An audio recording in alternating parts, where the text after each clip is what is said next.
یک کمبغل بیچاره میگوید نزد حضرت موسی آمد و گفت ای موسی، گفت همین کمبغلی بسیار افکارم کرده است، آخر دایم همین خوردنی نسک و نخود چند دیگر طاقت نداریم. گفت بگذار پروردگار بایم کند آخر از گوشت گوسفند و از تمام این بهترین طعام هایی که دارد برخوردار شوم. حضرت موسی گفت ای بنده خدا، گفت همین حالی که داری بسیار حالت خوب است. گفت ای گفت دعا کن گفت که مرا پروردگار به دولت کند. دعای پیغمبرها تیری در نشان رسیدگی هست. حضرت موسی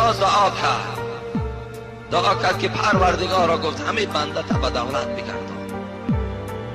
بگوید چنان با دولت شد که دیگر هیچ حد کنار نداشت دولتش. از بین یک 3-4 سال گذشت. این برادر در آخر از ما طلب کرد از دعا کن که دابلا من بای شوم. کسی بود از خیلی از من دعای حضرت موسی را بین و این حال این مرد ببین چی شده است. برای من دعا میکنم که خدا ترا رزق کفایت کننده دهد.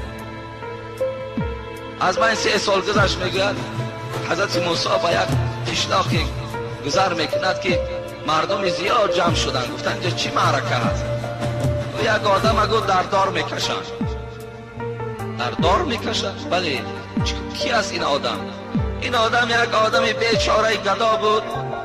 نزد حضرت موسی رفت دعا کردن. چه پیغمبرها را نمیشناختند مردم. نزد حضرت موسی رفت. حضرت موسی در حقش دعا کرد، به دولت شد.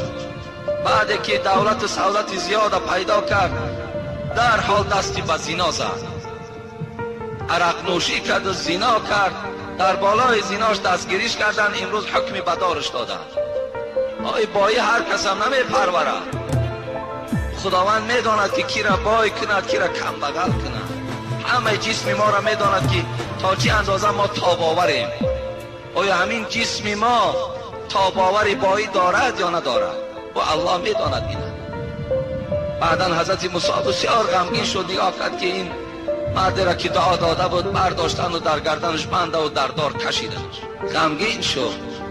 میگه حضرت سعدی میگه که یک ندای آمد به گوش حضرت موسی که با یک طریق نظم که از جانب پروردگار که آن کس که توانگرت نمیگرداند اون مصلحت تو از تو بهتر داند. ای حضرت موسی،